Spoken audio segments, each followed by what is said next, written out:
जय हिंद। मैं चंदन और आप सभी का स्वागत करता हूं आपके अपने चैनल तूफान स्टडी में पे। दोस्तों, आज के इस वीडियो में हम लोग कक्षा 8 के इतिहास के बारे में हम लोग पढ़ने वाले हैं। इस जो वीडियो में हम चैप्टर 2 पढ़ने वाले हैं, भारत में अंग्रेजी शासक का स्थापना। ठीक है, भारत में अंग्रेजी शासक का स्थापना, इसको वीडियो में हम लोग पढ़े। पिछले का चैप्टर में हम लोगों ने पढ़ लिया कि भारत में कैसे पुर्तगाली आया और क्या क्या उन्होंने किया। ठीक है, इसके बारे में हमने संक्षिप्त में पढ़ लिया। अब इसमें हम लोग पूरा विस्तार से पढ़ेंगे कि उन्होंने कैसे कैसे हमारे देश पे कब्जा किया और हमारा देश उनका गुलाम बनते चला गया और कैसे गुलाम बन गया। ठीक है, तो चलिए ज्यादा देर नहीं करते हुए स्टार्ट करते हैं आज का वीडियो। तो वीडियो में हम लिखाएंगे नहीं, ठीक है, यहाँ पे केवल आपको समझा देता है टॉपिक बाय टॉपिक। और इसका पीडीएफ जो है आपको टेलीग्राम चैनल पर मिल जाएगा, वहां से आप लोग डाउनलोड कर सकते हैं। डिस्क्रिप्शन बॉक्स में लिंक दिया है, वहां से आप जाके टेलीग्राम चैनल पे हमारे ज्वाइन करके वहां से पीडीएफ आप लोग हिस्ट्री के जो है डाउनलोड कर सकते हैं। ठीक है, तो सबसे पहले 1498 में आपको याद होगा 1498 में कौन आया था भारत? Vasco D gamma. 1498 में कौन आया था? Vasco D gamma. ये उत्तमाशा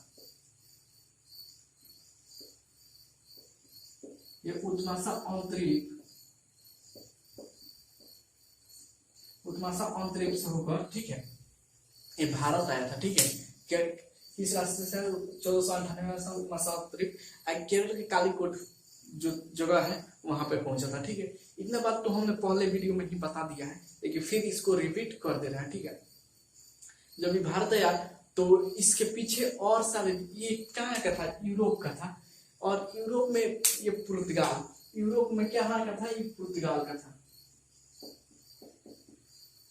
जब ये भारत आया तो यहाँ से जो सामान ले गया, आप लोग को पहले ये बता दें कि यूरोपीय जो कंट्री है ना, वहां पे बहुत ज्यादा मांस खाया जाता है। ठीक है, वहां पे बहुत अधिक लोग मांस खाते हैं। तो मांस के लिए क्या गरम मसाला चाहिए। पहले आग कहाँ से ले जाता था? जो था अफ्रीका के लोग भारत से जुड़े हुए थे। ठीक है, अफ्रीका के लोग क्या हुआ था? भारत से जुड़े हुए थे और वो भारत से मीट मसाला ले जाते, यानी गरम मसाला लेकर जाते थे यहाँ से, और वो क्या करते थे? यूरोप के लोग को बेचते थे। ठीक है, तो जब वास्को डी गामा ने खोज कर लिया भारत का, तो ये अब अफ्रीका के थ्रू नहीं जाते थे, क्योंकि अब अफ्रीका, ये क्या देखिए क्या हुआ, मेन बात सुनिए, कैसे खोज किया, खोज क्यों किया? तो जब अफ्रीका से जब गरम मसाला ले जाता था तो अफ्रीका में महंगाई बढ़ जाती थी। मान लीजिए कि आपके गांव में 5 किलो 10 किलो आलू है और दूसरे गांव का कोई आके खरीद के ले जाएगा तो ऑटोमेटिक भाव बढ़ा देगा आपके गांव वाला, कहेगा कि उनका 25 रुपया। मान लीजिए सपोज दैट जाने देखिएगा ना, किसी चीज में मैंने रोपनी के समय में देखिएगा जाने का भाव बढ़ जाता है। वो क्या बोलता है कि वो फलाना गाँव में भेज दे तो जगह तो 300 रुपये मिलल, तू 200 रुपये दे, तारा ना कमा जाते वही गाँव में कमाए। ठीक है, तो ठीक उसी प्रकार हुआ करता था अफ्रीका वाला के साथ। अफ्रीका के व्यापारी आता था, बाद से गरम मसाला ले आता था। यूरोपिया लाकर उसको, पुर्तगाल वाला, यूरोप के जो कंट्री थे वो आके इसको थोड़ा सा ज्यादा रुपए देता था, बोलता था हमको दे दीजिए। अब अफ्रीका वाला को नहीं मिलता था तो अफ्रीका वाला सब हुआ गुस्सा, कहा अरे भाई तो हमने के घर, हमने तो एक दूसरे के मांगे नहीं सब, हमने से लूट के ले जाता। तो अफ्रीका वाला हुआ गुस्सा, एक बार धग पुर्तगाल वाला यूरोपीय देश वाला को कस के छूट दिया, गरम मसाला लेने आया था, अब पकड़ के पीट दिया। ठीक है, जब पकड़ के पीट दिया तो ये देखा कि अरे भाई इससे गरम मसाला मिलेगा नहीं, और सब खाता है मीट, अधिक मात्रा में मीट खाएगा, ठंडा प्रदेश है वहां पर अधिक मात्रा में, उस उसमें क्या करता है, वो ऊँटे बना देगा और उस काटेगा नहीं, हम लोग काट के ना बनाते हैं, ऊँट खड़े बना देगा और एक लाइन से केरा के पत्ता बिछा के टेबल पर धो देगा। एक आदमी खा के उठेगा, फिर वहीं पे बैठ के वो खा लेगा। ठीक है, उसकी संस्कृति या परंपरा ही वैसी थी। ठीक है, और वैसी है, वो अभी भी उसी तरह खाते हैं लोग। तो वो क्या करता है, एक आदमी उठा और उसी को बैठ के दूसरा खा लेता था। तो यही वो सब मीट खाता था अधिक मात्रा में, अब मीट के लिए गरम मसाला की आवश्यकता थी। तो ये सोचा कि चलिए भारत नाम सुना था, अफ्रीका वाला कहाँ से? भारत से लाता है गरम मसाला, तो नाम सुना था, तो बोला कि अब तो अफ्रीका पहाड़ जाने नहीं देगा। देखिए क्या किस तरह, यहाँ पे हो गया आपको यूरोप, ठीक है, यहाँ पे होता है ऑस्ट्रेलिया और यहाँ पे है भारत। ठीक है, अब यूरोप से होके आ नहीं सकता था क्योंकि यूरोप वाला इसको पकड़ के थूक देता था। तो ये खोज किया इस पर उत्तमाशा अंतरिक्ष होते हुए क्या भारत पहुंचा। ठीक है, वास्को डी गामा भारत पहुंचा। जब ये भारत पहुंचा तो यहाँ से गरम मसाला ले गया, और जब गरम मसाला ले गया तो यहाँ 60 गुना इसको नाफा हुआ। यहाँ से मैंने 1 रुपया का सामान ले गया तो वहां 60 रुपया बेचा, ठीक है। अब देखिए इसके पीछे कितने देश आ गए, ठीक है। पेट, ये देखिए ये ट्रिक है, इसको याद कर लीजिएगा। कर दे फी, पेड कर दे फी, एक ट्रिक है। पी से पुर्तगाल, ई से इंग्लैंड, और डी से डेनमार्क, ठीक है। और दे से देखिए यहाँ पे पी से पुर्तगाल हो गया, ई से इंग्लैंड हो गया, और डी से डेनमार्क, और एफ से फ्रांस, ठीक है। ये सब देश आए थे। कौन? पुर्तगाल, इंग्लैंड और डेनमार्क और फ्रांस। ये सब क्या था? यूरोपीय देश था। ये सब भारत आया था क्या करने? व्यापार करने, ठीक है। इसके पीछे पीछे पुर्तगाल के पीछे पीछे ये सब भी आ गया, ठीक है। देखा कि पुर्तगाल वाला गरम मसाला ला रहा है, काफी नफा हो रहा है, चलो हम भी चलते हैं भारत। ऐसे सोचना, जब भारत आया सबसे पहले तो हमको हमारा कहना था कि जब वास्तविक में भारत आया था ना, तो जिस तरह अफ्रीकी इसको छुरा था लोग, अफ्रीका के लोगों ने जिस तरह यूरोपियों को छुरा था, उस तरह भारत का लोग भी छुर देता ना, तो हमारा देश गुलाम नहीं होता, ठीक है। सबसे बात यही जानिए, भारत के लोग अगर इसको पकड़ के कस के छुर देता तो हमारा देश गुलाम नहीं होता। लेकिन हमारी परंपरा और संस्कृति क्या है? अतिथि देवो भव, यानी जो हमारे अतिथि आते हैं उनको हम लोग देवता के समान मानते हैं और आदर करते हैं। ये हमारी देश की महानता है, भारत की क्या है? महानता है। तो उसी का फायदा ये उठाया। अब ये गया ना ससुरा, तो ये क्या किया? पूरा यूरोप में बिया के जैसे हनुमान जी के पारसादी के जैसे छीट दिया कि भारत के रास्ता हमें खोज ले, भारत के रास्ता हम खोज लेंगे, यहाँ पर जाएगा भारत, ठीक है। तो हनुमान जी के पारसादी जैसे छीट दिया। अब ये सब का हुआ, ये सब इंग्लैंड, डेनमार्क, फ्रांस आ गए बाद में। तो एक चीज और याद रखिए, ठीक है, ये तो जान गए, समझ गए, ठीक है। अब देखिए 31 दिसंबर, कब? 31 दिसंबर 1600 ईस्वी में ईस्ट इंडिया कंपनी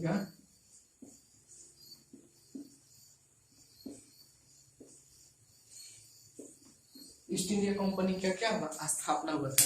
31 दिसंबर 1600 ईस्वी में ईस्ट इंडिया कंपनी, जो कि लंदन में, कहा? लंदन में इसका स्थापना हुआ था। और वहां की एलिजाबेथ महारानी, कौन थी? एलिजाबेथ, उन्होंने 15 वर्ष के लिए इस कंपनी का गठन किया और बोला कि पूर्वी देशों में आप जाकर व्यापार कीजिए। अब इस कंपनी को समझिए क्या थी कंपनी। तो ईस्ट इंडिया जो कंपनी थी ना, वो कंपनी कोई ऐसी कंपनी नहीं जो हमारे यहाँ की कंपनी का मतलब क्या होता है कि वहाँ फैक्ट्री, बड़े बड़े फैक्ट्री जहाँ पे उत्पादन होते थे, उत्पादन के लिए नहीं, ये व्यापार के लिए एक आदमियों का समूह बनाया गया। 20-25 आदमियों का क्या हुआ? एक समूह बनाया गया, ठीक है। और ये पूर्वी देश में क्या हुए? व्यापार करने आए। तो व्यापार करने आए तो हमारे भारत में भी आए, ईस्ट इंडिया कंपनी हमारे भारत में भी आई, ठीक है। अब यहाँ पे देखिए, जब भारत आ गया तो एक फ्रांस का भी और एक कंपनी, ईस्ट इंडिया कंपनी, फ्रांसीसी ईस्ट इंडिया कंपनी, ये इंग्लैंड ईस्ट इंडिया कंपनी है, एक और फ्रांसीसी इंग्लैंड ईस्ट जो कंपनी थी ईस्ट इंडिया कंपनी, फ्रांसीसी ईस्ट इंडिया कंपनी और इंग्लैंड ईस्ट इंडिया कंपनी, दो कंपनी भारत में व्यापार करने आई, ठीक है। तो इन्होंने एक दूसरे के माने दाजा हिस्से से क्या प्रतिद्वंदी के रूप में इन्होंने व्यापार करना आरंभ किया, ठीक है। और उस समय क्या हुआ? कर्नाटक क्या था? कर्नाटक एक राज्य जो अभी राज्य है, उस समय मुगल साम्राज्य का क्या हुआ करता था? सूबा हुआ करता था। मुगल साम्राज्य का क्या एक सूबा हुआ करता था, कर्नाटक एक सूबा हुआ करता था। तो 1740 ईस्वी में, कब? 1740 ईस्वी में। दोस्तों एक बात याद रखिएगा, इसमें हम लिखा नहीं रहे हैं, इसका पीडीएफ आपको टेलीग्राम पे मिल जाएगा। टेलीग्राम का जो लिंक है वो डिस्क्रिप्शन बॉक्स में दिया गया है, वहां से जाकर आप पीडीएफ लोड कर सकते हैं, ठीक है। इसके पिछले वाले वीडियो का जो चैप्टर 1 है उसका भी पीडीएफ हम लोग ने अपलोड कर दिया है, वहां से जाकर आप दोनों पीडीएफ डाउनलोड कर सकते हैं, ठीक है। तो चलिए देखिए 1740 में जो यहाँ के नवाब थे कर्नाटक के, क्या कहा के? कर्नाटक के। कर्नाटक के जो नवाब थे उन्होंने क्या किया, जो फ्रांसीसी ईस्ट इंडिया कंपनी थी उसको व्यापार करने से मना कर दिया। किसको? फ्रांसीसी ईस्ट इंडिया कंपनी को। फ्रांसीसी ईस्ट इंडिया कंपनी ने क्या किया, व्यापार करने से मना कर दिया। अब उसको पहरा गुस्सा, और उस समय भारत में जो था ना स्थिति बहुत गंभीर था, कोई किसी का मदद नहीं करता था, ठीक है। कोई राजा को किसी राजा से कोई मतलब नहीं था, अपने अपने राज्य लेकर सब अलग अलग राज्य करता था, ठीक है। उसी का फायदा उसको क्या उठाया, तो क्या किया, जब कर्नाटक के नवाब जो थे इन्होंने फ्रांसीसी को मना कर दिया, तो युद्ध के लिए इनको ललकार दिया और युद्ध इनसे किया। तो इसमें क्या हुआ, फ्रांसीसियों की जीत हो गई और कर्नाटक के नवाब की हार हो गई, जिसके परिणाम स्वरूप क्या हुआ, 1750 ईस्वी में, 1750 ईस्वी में इसके परिणाम स्वरूप क्या हुआ, अब फ्रांसीसी कंपनी आज देखी कि ये तो हार ये जा रहा है हम लोग से, इसके पास कहाँ कुछ है, ये सब हार जा रहा है। तो अब इंग्लैंड वाला को भी चस्का लग गया, अच्छे जब वो गैस आ जाता है तो हमने से कहा होगी सही बात, तो लोग भी सोचा, तो देखा तो 1750 ईस्वी में जिसके परिणाम स्वरूप क्या हुआ, दो कंपनी आमने सामने आ गई, इंग्लैंड और फ्रांस की दोनों कंपनी आमने सामने आ गई। उन्होंने देखा कि यहाँ के शासकों में कोई एकता नहीं है और कोई किसी का मदद नहीं करता, और इनकी जो सैनिक जो थी वो पुरानी तीर भाला से लड़ने वाला, और सबके पास तो बंदूक रहता था। तो आज जो इनके सैनिक आधुनिकीकरण नहीं हुआ था और इनके सैनिक पुराने ख्यालात वाले थे, उन लोग उतना लड़ने की खास एथी नहीं थी। अब घोड़ा हाथी लेके लड़ने चलता था, आई सब आता था खाली है, अब बंदूक लेके आता था, मार देता था, आई सब खत्म, अब जीत के चला जाता था, ये सब लोग हार जाते थे। तो इन लोगों के पास क्या था, ये सब नहीं था। ठीक उसी समय 1740 में, ठीक उसी समय जो बंगाल के नवाब कौन बना, आलिद वर्दी खान, कौन बना, आलिद।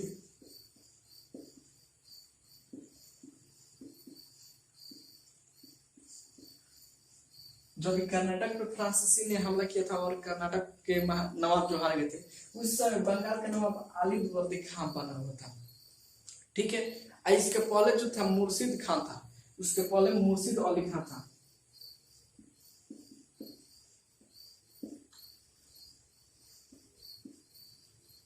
बंगाल के नवाब आलिद अली के पहले कौन था, मुर्शिद अली खान, यानी 1740 के पहले कौन था, मुर्शिद अली खान था। और बंगाल के कुशल प्रशासन, इन दोनों के बीच, इन दोनों के बेरा कोनो कंपनी ने कोई हस्तक्षेप नहीं किया। और वालिद अली के बाद उसका नाती जो था, आलिद वर्दी के बाद उसका जो नाती था सिराजुद्दौला, कौन था, नाती कौन था, सिराजुद्दौला।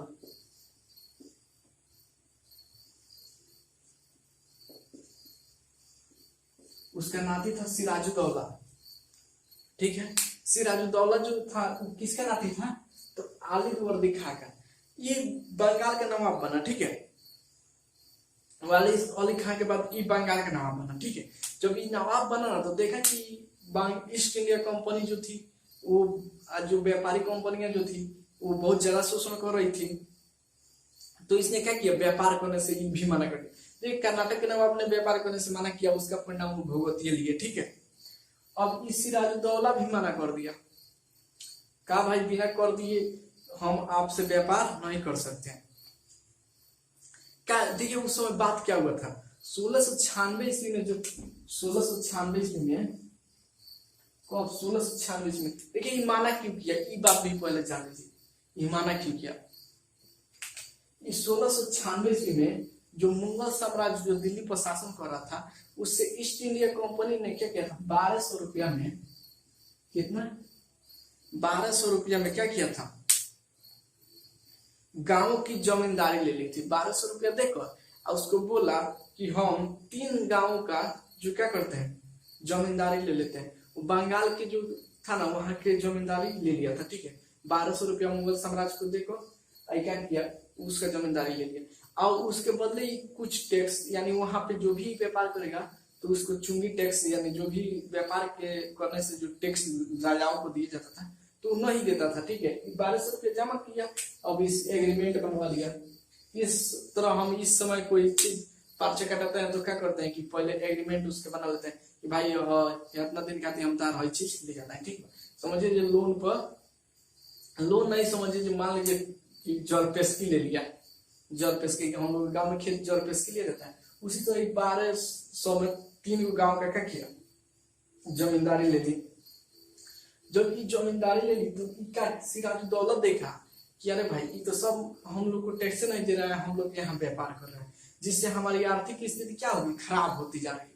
तो इस सिराज दौलत बोला कि भाई अब हमने किए तू व्यापार मत करो, तो दूसरा गांव में धरो, ठीक बा, हमरा किए व्यापार नहीं। सिराज दौलत जो था वो अपनी 30,000 विरोध किया, तो अब अंग्रेज मानने वाला था नहीं, वो तो देख लिया था कि कर्नाटक में 1740 में किस तरह फ्रांस से हार गए। आई तो हम लोग उस फ्रांसीसी से ज्यादा अंग्रेज था, तो बोला ये हम लोग से कैसे जीत जाएगा। अब फ्रांसीसी से ज्यादा टेक्निक में विकसित भी था अंग्रेज, तो सोचा कि जब छोट मोट आदमी हरा दिलक तो हमने से कैसे जीत जाएगा। तो उस समय क्या किया सिराजुद्दौला ने, सिराजुद्दौला के 30,000 फौज, कितने 30,000 फौजियों के साथ और ईस्ट इंडिया कंपनी के बीच में जो था वो क्या 1757, डेट भी याद रखिएगा, 1757 ईस्वी में पलासी के मैदान में, कहा पलासी के मैदान में, देखिए सिराजुद्दौला ने 30,000 फौजियों के साथ 1757 में पलासी के मैदान में, कहा पलासी के मैदान में ईस्ट इंडिया कंपनी के विरुद्ध जो था इसने लड़ाई चल की। और ईस्ट इंडिया कंपनी का प्रतिनिधित्व कौन कर रहा था, रॉबर्ट जो था, कौन कर रहा था, रॉबर्ट क्लाइव, कौन, रॉबर्ट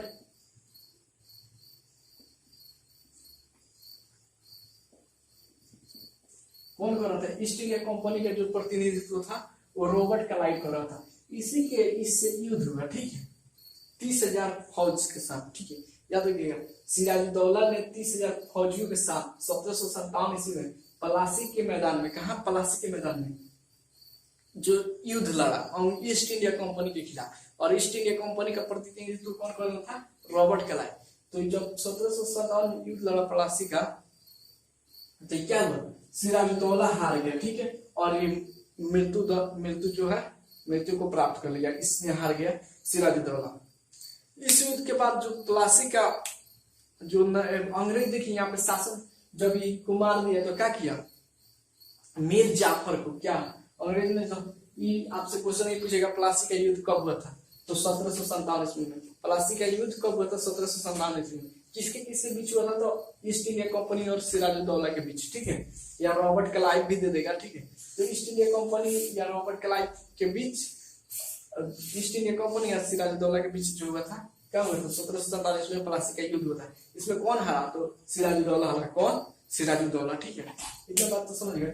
आज जब ये हार गया तो मीर जाफर को क्या किया अंग्रेजों ने,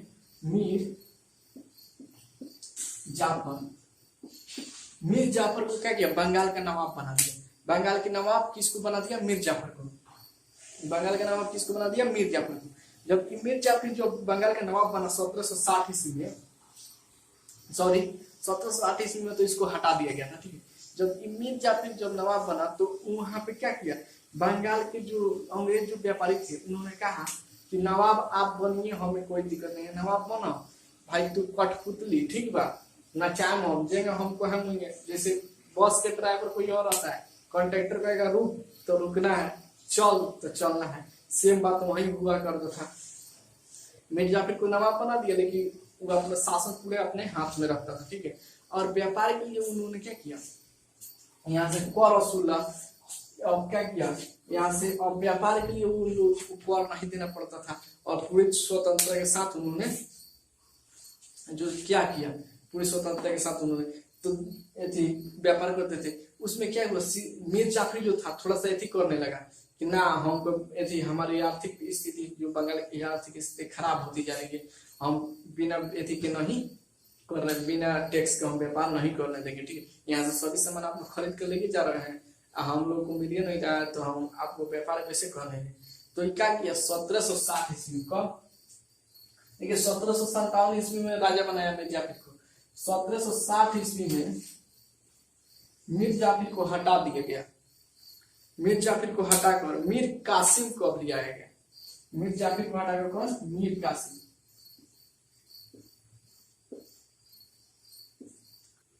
ये पलासी, पलासी का नाम पहले पलासी नहीं था। ये अंग्रेज जो सबको बोलने नहीं आता था, पलासी का नाम पहले फलासी हुआ करता था। फलासी का भी थोड़ा सा इतिहास हम जान लेते हैं। पलासी का नाम पहले फलासी हुआ करता था। फलासी, फल लिखा जाता था, फलासी। फलासी का नाम क्या हुआ करता था? फलासी। अंग्रेज सबको फलासी बोलने नहीं आता था, इसलिए ससुरा सब नाम चेंज कर दिया। कहा कि बोलने नहीं आ रहा और इंग्लिश में बोल रहा फलासी, फलासी। तो फलासी बोलता था, तो इसीलिए इसको फलासी को हटाकर पलासी कर दिया गया। इसका नाम क्या हो गया? पलासी। फलासी को हटाकर क्या किया? पलासी कर दिया। ठीक है, यहाँ पे देखिए पलासी, फलासी नामक एक फूल हुआ करता था। फलासी नामक फूल हुआ करता था, जिसके नाम पर क्या हुआ? उसका नाम फलासी पड़ा था। ठीक है, वहां पे एक बहुत सुंदर एक फूल हुआ करता था, उसके नाम पे ये फलासी पड़ा है। अब आपसे कोई ये भी क्वेश्चन पूछ सकता है कि बिहार का नाम बिहार क्यों पड़ा? तो यहाँ पे बहुत पहले जो था बौद्ध भिक्षुओं का जो था बिहार, बिहार में हम लोग के हिंदू धर्म में मंदिर बोला जाता है, जहाँ पे साधु संत रहते हैं या मूर्ति बैठा के पूजा की जाती है, उसको मंदिर बोला जाता है।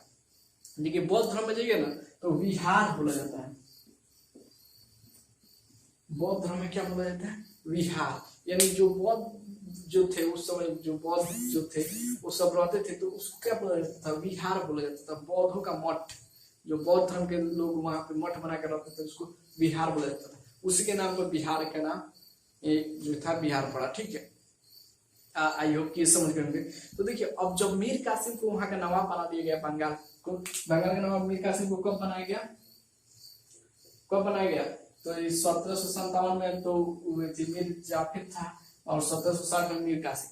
तो मीर कासिम थोड़ा सा होशियार था, नवाब तो बन गया, तो सोचा इस साला सब के पास बहुत ज्यादा थी है, टेक्निक है, ये सब हथियार लेके घूम रहा है।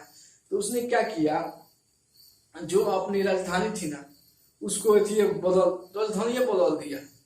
देखा कि यहाँ पे जो था क्या हुआ करता था, व्यापारिक कंपनी जो थी वो किला बना ली थी, और इसको थोड़ा सा वहां पे दिक्कत हो रहा था। तो ये देखा कि यहाँ पे तो कोई फायदा होने नहीं है, तो उसने मुर्शिदाबाद से अपनी राजधानी कहाँ कर ली? बंगाल की पहले राजधानी, आपसे पूछ सकता है कि बंगाल की पहली राजधानी, जब बंगाल, उड़ीसा, बिहार, ये तीन एक ही, बंगाल, उड़ीसा, बिहार, झारखंड, ठीक है, ये चार प्रांत जब एक हुआ करते थे, तो उस समय अंग्रेजों के समय बंगाल की राजधानी कहाँ थी? तो मुर्शिदाबाद थी, मुर्शिदाबाद। तो मीर जाफिर ने उसको हटाकर मुंगेर कर लिया। मीर कासिम ने उसको हटाकर कहाँ कर लिया? मुंगेर। और जब ये राजधानी मुंगेर कर लिया तो इसने हथियार यानी बंदूक बनाने का कारखाना भी स्थापित कर लिया। मीर कासिम ने क्या किया? बंदूक और तोप बनाने का कारखाना जो कहा मुंगेर में स्थापित किया। तो पूछ सकता है आपसे सवाल, सबसे पहला जो बंदूक बनाने का कारखाना था कहाँ थी? तो मुंगेर। कहाँ है? मुंगेर बिहार का एक जिला है, ठीक है, पटना, मगध, मुंगेर, ये सब बिहार के, जो वर्तमान बिहार के ये क्या है? जिला है। तो इसने क्या किया? मुंगेर को अपने राजधानी बना लिया और यहाँ पे तोप और बंदूक बनाना स्टार्ट कर दिया। यहाँ पे लोहार तो थे, मुंगेर में बहुत ज्यादा लोहार है, ठीक है, तो उस सबको क्या किया? बंदूक बनाना सिखा दिया। सब ससुरा बनाओ बंदूक, सब बंदूक बनाओ, तोप बनाओ, सबको उसी काम में लगा दिया, ठीक है, कि बनाओ बंदूकें बनाओ। तो इस सब 1703 में बना, ठीक है, और उसी समय इसने अपनी राजधानी कहाँ कर ली? मुर्शिदाबाद से मुंगेर। इस सब का लिखित पीडीएफ मिल जाएगा। चैनल पे नए तो प्लीज चैनल को सब्सक्राइब कर लीजिए, वीडियो अच्छी लग रही है तो लाइक भी कर दीजिए। तो इसने क्या किया? मगध से मुंगेर, मुर्शिदाबाद से कहाँ लिया है? मुंगेर लिया राजधानी, और यहाँ पे क्या किया? हथियार बनाना चालू कर दिया। अब 1764 ईस्वी में अंग्रेजों को भनक लग गई और अंग्रेज जो था इससे बहुत नाराज हो गया। ये मीर जाफिर का क्या था? दामाद था। मीर कासिम कौन था? दामाद था। तो इससे नाराज हो गया अंग्रेज और इसको युद्ध के लिए ललकार दिया, ठीक है, युद्ध के लिए ललकार दिया। तो इस देखा कि भाई हम अकेले लड़ेंगे तो नहीं जीत सकते, अकेले हम लड़ेंगे, मान लीजिए हमारे पास थोड़ा बहुत हथियार है, हम जानते हैं, बना लेंगे, लेकिन अंग्रेजों के पास जो जितनी वो उस समय सैनिक थी या जो हथियार था उसके आगे कुछ नहीं था, ठीक है। तो ये सोचा कि यार भाई हम अकेले लड़ेंगे तो जीतेंगे नहीं। तो इसने क्या किया, देखिए इसने क्या किया,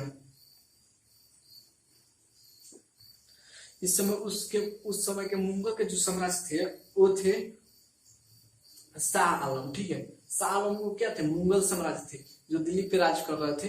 तो उनको ये आमंत्रित किया कि देखिए हमारे देश में मैंने इस तरह हाल है, सब कोई तो अंग्रेज से उस समय परेशान था। तो बोला कि सुनिए ना, आप हमारे साथ में जाइए। जो मुगल सम्राट थे शाह आलम उनको, और जो अवध के नवाब थे शुजाउद्दौला, ठीक है, जो अवध के नवाब हुआ करते थे शुजाउद्दौला, उनसे भी निमंत्रण भेजा, बोला कि आप लोग हमसे मिलिए और हम तीनों मिलकर अंग्रेजों के खिलाफ युद्ध करेंगे, यानी उसको यहाँ से हटाने की हम लोग कोशिश करेंगे। तो 1764 ईस्वी में बक्सर, कहा बक्सर, 1764 ईस्वी में बक्सर में अवध के नवाब, ठीक है, मुगल साम्राज्य और बंगाल के नवाब, ये तीनों ने मिलकर अंग्रेजों के खिलाफ युद्ध किया, ठीक है, जिसमें अंग्रेजों ने विजय हासिल की अंग्रेजों ने, यानी अंग्रेज जीत गए और ये तीनों मुख्य रूप से हार गए, ठीक है, ये तीनों ने हार मान ली, ठीक है। और जब ये हार मान ली तो अब पूर्ण रूप से लगभग आधा से ज्यादा क्या हुआ, कब्जा जो था अंग्रेजों के हाथ में चला गया, ठीक है, आधा से ज्यादा भारत क्या हुआ, अंग्रेजों के हाथ में चला गया। और उन लोगों के नियंत्रण में जब ये सब हार गए तो अब अंग्रेजों का था और मनोबल बढ़ गया कि भाई तीन तीन राजा मिलकर जब हमको नहीं हरा सके तो अब हमको कौन हराएगा। तो उस समय अंग्रेजों का था मनोबल और बढ़ गया और हमारे यहाँ के जो राजा हुआ करते थे वो डरने लगे, ठीक है। तो आगे की बात हम लोग अगले वीडियो में जानेंगे। आज के वीडियो में एक बार रिपीट कर लेते हैं सब हम इस वीडियो में क्या क्या पढ़े हम, ठीक है। तो सबसे पहले हम लोग जान लिए कि 1498 में वास्को डी गामा आया, वो जो पुर्तगाली था, यूरोपीय देश का था, ठीक है, वो गरम मसाले के व्यापार के लिए मुख्य रूप से आए हुए थे। और उसके पीछे क्या क्या पुर्तगाल, इंग्लैंड, डेनमार्क और फ्रांस के लोग भी आ गए, ठीक है। और उसके बाद 16 जो था 31 दिसंबर 1600 ईस्वी में ईस्ट इंडिया कंपनी की स्थापना हुई, जिसकी स्थापना किसने की थी, एलिजाबेथ, ठीक है, इंग्लैंड की महारानी एलिजाबेथ ने की थी। और उन्होंने 15 वर्षों के लिए इस कंपनी की स्थापना की थी कि ये पूर्वी देश में व्यापार करेंगे, ठीक है। और एक मुख्य रूप से कोई कंपनी नहीं थी, ये व्यापारियों का एक समूह था। कंपनी के जगह पे जो गोदाम बने थे, आजकल के हमारा जो गोल घर है, पटना का जो गोल घर है, वो उस समय ईस्ट इंडिया कंपनी का एक गोदाम हुआ करता था, यानी कंपनी हुआ करता था, ठीक है। तो उसमें, और उसके बाद जो था, जब ये हो गया तो जो बंगाल के, जो कर्नाटक के नवाब थे, उन्होंने फ्रांसीसियों को मना कर दिया व्यापार करने से, इसलिए फ्रांसीसियों ने उनसे युद्ध किया और उसमें वो पूर्णतः हार गए। और इसके परिणाम स्वरूप क्या हुआ कि ईस्ट इंडिया कंपनी और फ्रांसीसी कंपनी, दो कंपनियां अपने वर्चस्व में आगे बढ़ने लगी, ठीक है। उन्होंने देखा कि यहाँ के राजाओं के बीच में तालमेल नहीं है और इनके पास आधुनिक सैनिक, जो आधुनिक सैनिक है वो नहीं है, ठीक है, और आधुनिक सैनिक के टेक्निक भी इनके पास नहीं थे, ठीक है। तो उन सब का मनोबल और बढ़ गया, ठीक है। तो अब जब 16 से हो गया, ईस्ट इंडिया कंपनी की स्थापना हो गई, तो देखिए, तो यहाँ पे उसी समय जो 1417 ईस्वी में बंगाल का नवाब कौन हुआ करता था, अली वारिद, ठीक बा, अली वारिद वहां का 1740 ईस्वी में बंगाल का नवाब था। उसके पहले जो था मुर्शिद अली खान, ये दोनों ने बहुत बढ़िया शासन किया बंगाल पे, इनको कोई तकलीफ नहीं है, ठीक है। और जब इनके बाद जो था मीर जाफिर शासन बना, ठीक है, 1740 के बाद जो था वो मीर जाफिर शासन बना। और मीर जाफिर जब शासन बना तो उसने क्या किया, अंग्रेजों के खिलाफ क्या हुआ थी, जो था लड़ाई करने, अंग्रेजों को मना कर दिया कि आप हमारे राज्य में व्यापार नहीं करेंगे, ठीक है, हमारे क्षेत्र में व्यापार नहीं करेंगे। क्यों मना किया, तो 1200 रुपया 1996 में बंगाल का जो था, जो वो बंगाल के जो कुछ जगह थे उनको 1200 रुपया में क्या किया था, जो था ईस्ट इंडिया कंपनी ने खरीद लिया था 3 गांवों को, जिसमें वो व्यापार करते थे लेकिन कर नहीं दिया करते थे, ठीक है। तो उससे नाराज होकर जो था वो मीर जाफिर तो नाराज होकर बोला कि अब हमारे राज्य में व्यापार नहीं कर सकते, इससे हमारी आर्थिक समस्या बढ़ रही है, ठीक है। तो उसको उससे लड़ाई होने लगी, ठीक है, मीर जाफिर से लड़ाई हुई।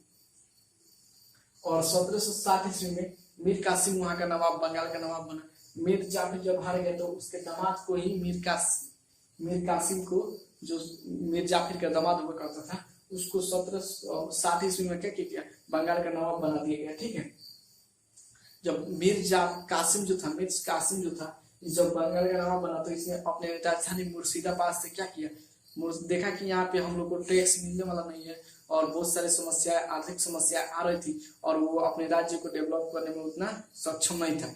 तो उसने वहाँ पे जो बंगाल के जो अंग्रेज ईस्ट इंडिया कंपनी थी, उसने पूरी तरह से उसके राज्य को मैंने समझ लीजिए कीड़ाबंदी कर ली थी। ठीक है, इसके राज्य में कुछ भी होता था तो ईस्ट इंडिया कंपनी को मालूम चल जाता था। तो इसने थोड़ा सा चालाकी की और मुर्शिदाबाद से अपनी राजधानी कहाँ लाया, मुंगेर लाया। और मुंगेर में लाके क्या किया, बारूद के कारखाना जो था, बंदूक बनाने के कारखाना और तोप बनाने का कारखाना स्थापित किया। तो मुंगेर में भारत में सबसे पहले कहाँ बारूद और तोप बनाने का, बंदूक और तोप बनाने का स्थापना हुआ, तो मुंगेर में कहाँ हुआ, तो मुंगेर में। ठीक है, तो 1760 के आसपास ये मुंगेर में स्थापित हुआ। ठीक है, उसके बाद जब ये स्थापित हो गया तो इसने, जब इसके खबर का जो पता चल गया अंग्रेजों को कि इसने जो है फैक्ट्री डाल दी है बंदूक और तोप बनाने से, तो अंग्रेजों ने बहुत नाराज हुआ। ठीक है, अंग्रेज बहुत हुए। ठीक है, तो उन्होंने क्या किया, 1764 ईस्वी में युद्ध किया। तो मीर कासिम देखा कि हम अकेले नहीं जीत सकते, तो इसने बंगाल के नवाब शाह आलम को और अवध के नवाब जो थे सिराजुद्दौला, ठीक है, एक सिराजुद्दौला है, एक सिराजुद्दौला है। ठीक है, तो सिराजुद्दौला ये है। ठीक है, तो इसको बाद में और सिराजुद्दौला को क्या किया, अपने पक्ष में मिलाया और तीनों नवाब ने मिलकर बक्सर में 1764 ईस्वी में बक्सर में जो था ईस्ट इंडिया कंपनी के खिलाफ युद्ध किया। इसमें तीनों की हार हुई, जिससे अंग्रेजों का वर्चस्व और बढ़ गया। ठीक है, और उसके पहले जो था सिराजुद्दौला हुआ करता था। मीर जाफर के बाद कौन हुआ करता, इसके बाद मीर जाफर के पहले, ठीक है, वो क्या सिराजुद्दौला हुआ करता था बंगाल के नवाब। तो इसमें 30,000 फौजियों के साथ 1747 में प्लासी का युद्ध लड़ा। ठीक है, प्लासी का युद्ध लड़ा। जब 1747 में प्लासी का युद्ध लड़ा तो उसमें उस समय ईस्ट इंडिया कंपनी का नेतृत्व रॉबर्ट क्लाइव कर रहा था। ठीक है, रॉबर्ट क्लाइव जब कर रहा था ईस्ट इंडिया कंपनी का, तो सिराजुद्दौला बुरी तरह से हार गया। ठीक है, और ये मारा गया, ये प्लासी के युद्ध में ये मारा गया, जिसके परिणाम स्वरूप प्लासी भी और ये थी अंग्रेजों के अधीन हो गए। तो इन्होंने वहां पे शासन नहीं किया, उसने क्या किया, मीर कासिम को शासक बना दिया। ठीक है, और मीर जाफर को हटाकर 10 साल बाद, ठीक है, 10 साल नहीं है 3 साल बाद हटा दिया। ठीक है, 3 साल के लिए मीर जाफर को बनाया था नवाब, तो ये भी उड़ने लगे, तो इनको भी हटाकर मीर कासिम को बना दिया। और मीर कासिम ने क्या, मुंगेर में जो अपनी राजधानी मुर्शिदाबाद से मुंगेर किया, और मुंगेर में क्या, बारूद बनाने का कारखाना स्थापित किया, और बारूद बनाने का कारखाना स्थापित किया, जिसके परिणाम स्वरूप अंग्रेज भड़क गए और इसने 3 राजाओं ने मिलकर बक्सर में 1764 ईस्वी में क्या युद्ध किया। इस युद्ध में ये भारत के तीनों राजा हार गए और ईस्ट इंडिया कंपनी का विजय हुआ। ठीक है, तो आज के वीडियो में हमने इतना ही पढ़ा है, शॉर्टकट में आप लोगों को समझा दिए। ये वीडियो समझ में आ गई तो प्लीज वीडियो को लाइक कर दीजिए और अच्छा सा कमेंट कर दीजिए। नहीं समझ में आया तो भी हमें कमेंट करके पूछ सकते हैं। टेलीग्राम का लिंक डिस्क्रिप्शन बॉक्स में है, इंस्टाग्राम और फेसबुक का लिंक भी डिस्क्रिप्शन बॉक्स में है, ट्विटर का भी लिंक डिस्क्रिप्शन बॉक्स में मिल जाएगा आपको, वहां से आप हमें फॉलो कर सकते हैं। ठीक है, जय हिंद, मिलते हैं आपसे अपने अगले वीडियो में। तो आगे की बात हम लोग अगले वीडियो में जानेंगे। आज के वीडियो में बस इतना बात आप लोग समझ गए होंगे। इसका जो पीडीएफ है इतना का हम आज भेज दे रहे हैं, आपके जो लिंक है डिस्क्रिप्शन बॉक्स में टेलीग्राम पर, वहां से जाकर आप लोग डाउनलोड कर सकते हैं। तो आप हमारे चैनल पर नए हैं तो प्लीज चैनल को सब्सक्राइब कर लीजिए। मिलते हैं आपसे अपने अगले वीडियो में। जय हिंद।